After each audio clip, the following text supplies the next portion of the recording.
back behind the velvet rope. We have to get right into it. We have no time to say hello. We have a very busy show with crazy topics, and we are here with Sarah Fraser. Absolutely no games, David. No games.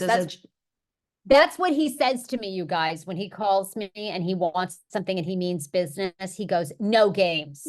No games. Well, guess what I mean today with no games. Come out, little one, wherever you are. You know, Michael Musto from The Village Voice, notoriously, for those of us that grew up at a certain point in New York City, he used to out celebrities. And he was on my show like 2 years ago, and he's like, I don't feel bad about that. I'm gonna out whoever I want.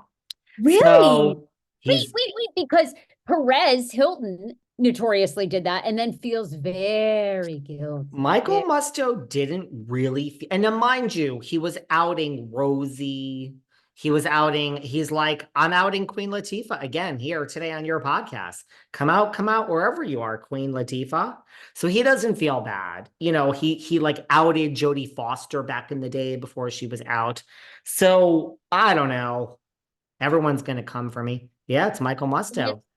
Famous Michael Musto. So what was his reasoning behind outing, not caring about outing public people because they are public and that's the name of the game?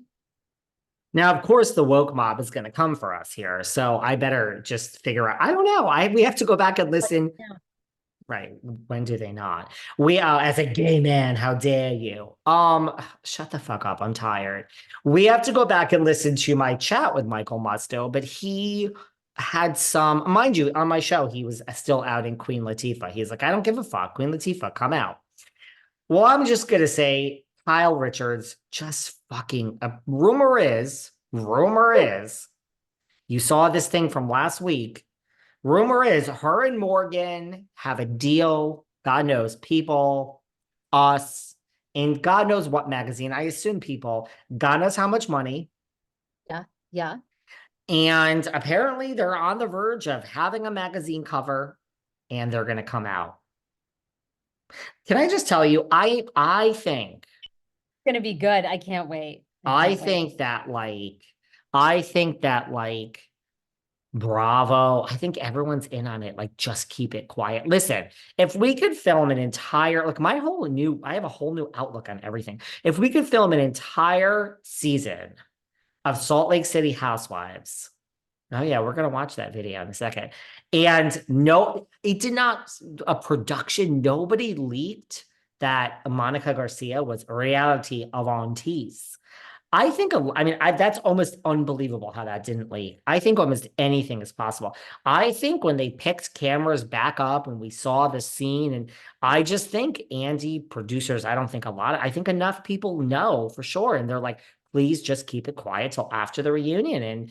And Kyle is going to have the reunion. And after the third part, I bet you it makes the cover. And this is her story next season. She's not doing it for a storyline. She's not. I mean, I think for anything that I said that this wasn't real, rumor is her and Morgan are going to come out with their relationship any day, which I think is going to be after the third part of the Beverly Hills reunion. Come out wherever you are. What do you think? Yeah, I do too. This video that has just, stopped the internet, where Morgan has her hands around Kyle's low waist and kind of rubbing her like butt cheek, upper thigh. It's yes, honey, we are scissoring. We are in love, darling. We are very much together. Great. I think they're a hot couple. That video is no joke. That video is like her hand is around, it's not on her ass, but it's between the hip and the ass. And it's not even where the hand is. It's that the hand is like rubbing her up and down like Mauricio would do to her. That's like a woman in love with her side piece there. Kyle Richards, her MILF. They're together. Why do you think why do you think they've kept it a secret so long? Do you think that they didn't really they didn't really start dating until we were into the season? Do you think it's real? Like they started out as friends, but then over the past couple of months, feelings developed. Do you think that's what we're going to hear?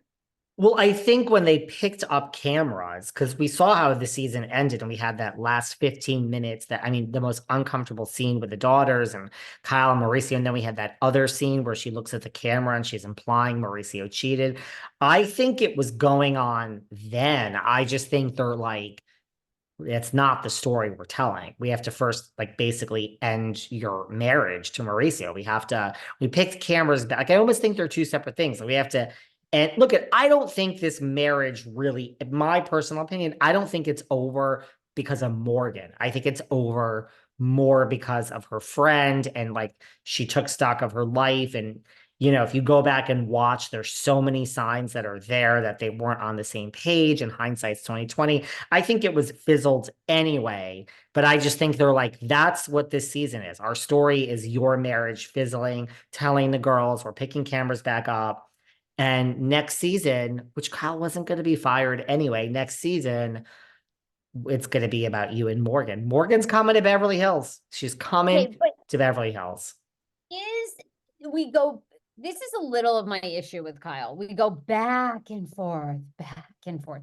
At the season finale of RHOBH this season, she said, it's not about other people. She's like crying. She's like, it's not about other people. It's that we really were opposites when we got together. I kept him alive.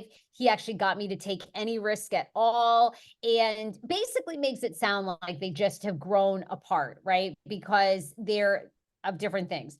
Then, we get sneak peeks of, not even sneak peeks, but then further towards the end of the season finale, she basically is like, I feel like Kyle is keeping a secret. Like there is somebody out there she just says there are things I cannot get past. The trust was lost. Okay, well that's a whole different story than, what we over time we have realized, and now that Porsha is getting to high school, we're not the same people. But then when the trust is broken, something's happened, right? Financial, sexual, something has happened that we cannot go back. We can't unsee what we've seen. So I know she's trying to protect her family, but like, are we gonna really get answers? Like, what was it? And it sure sounds like there was some level of infidelity. It might not have been like physical, could have been text messages that were found. Well, I have a real problem with that scene because, like, if we're not going to follow up on that during the reunion, then what was the point of that? Is like a produced, scripted scene to me. Like, come out and say it or don't. Like, it's just time to shit or get off the pot. No? Yes. And Because I mean, in what world, like, what are you implying? That Lorene died and he wasn't there for you? That Kathy, you with your sister, he wasn't there? Like, what are you implying? Because certainly you know what you're doing. You know that this implies that he was cheating, and now everybody's talking about it, which is okay if you're going to answer it in the next 1 to 3 weeks. If you're never going to follow up on this, I mean, fuck you. No? yeah, no, it's getting to the point with Kyle.